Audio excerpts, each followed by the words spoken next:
So the goal of emotional abuse is to undermine the other person's feelings about themselves and to undermine their reality in order for you to have sole control over them.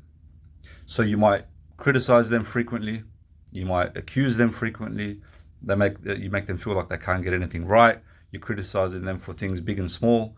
You call them out only, not when they're doing stuff right, but you only call them out when they're supposedly doing something wrong. So you want to put them down, make them feel like they're not good enough. You want to make them feel like they can't get anything right. You do this so they feel undermined, so they don't feel worthy, so they don't feel good enough about themselves in order to keep them in the relationship. You might shame them, you might blame them, you might use threats, you might use intimidation, you might use isolation, you might use your rage and your anger. All of these things, to instill fear in the other person, so they don't leave you. So this takes me to a point here that emotional abusers actually don't love themselves. Emotional abusers have very low self-esteem.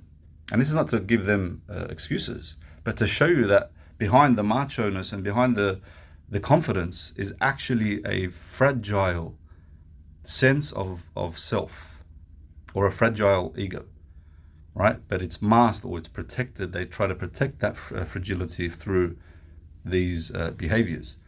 And the goal of all of this, because they don't love themselves, because they have low self-value, low self-worth, they believe or they feel that no one would want me because, I don't even love myself. Why would someone else want to love me, right?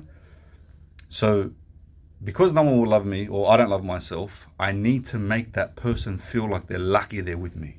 I need to isolate that person away from the world, away from their family, away from their loved ones, away from resources, away from knowledge, away from anything that will hint to them that, hey, you're in a bad relationship here. So they isolate you to have you all for themselves. So that way they can fill your brain with these beliefs that you are not good enough. They criticize you and blame you and put you down, make you question your own reality so they can doubt themselves. So that way they can become dependent on you. And if they're dependent on you, they won't leave you. That's the assumption, and that's what's really going on behind emotional abuse. And this is why emotional abusers and violent people, they're very jealous. They're highly, extremely jealous. And they try to hide behind, oh, I'm jealous. Jealousy is healthy in relationships. Yes, a healthy amount of jealousy is definitely good.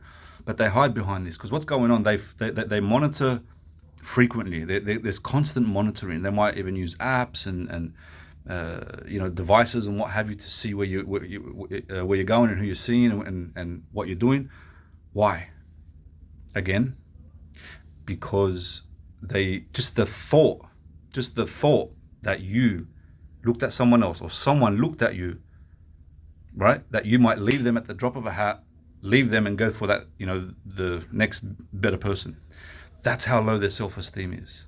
That you will leave them for someone better. So therefore they use control, they use monitoring, and they use all the other tactics that they use to keep you there. And they might even create scenarios that don't even exist.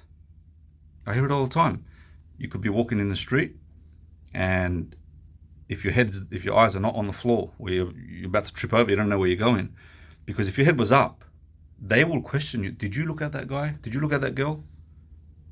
I've seen you looking at them. All you do is flirt, and here comes the accusations, here comes the blame, out of something that does not even exist. So you then feel constantly undermined. You're in constant fear. You don't even want to go out anymore because I just want to avoid the accusations. So therefore, you stay home. There's the isolation. Keep you in the relationship by isolating you and using all these emotionally abusive tactics.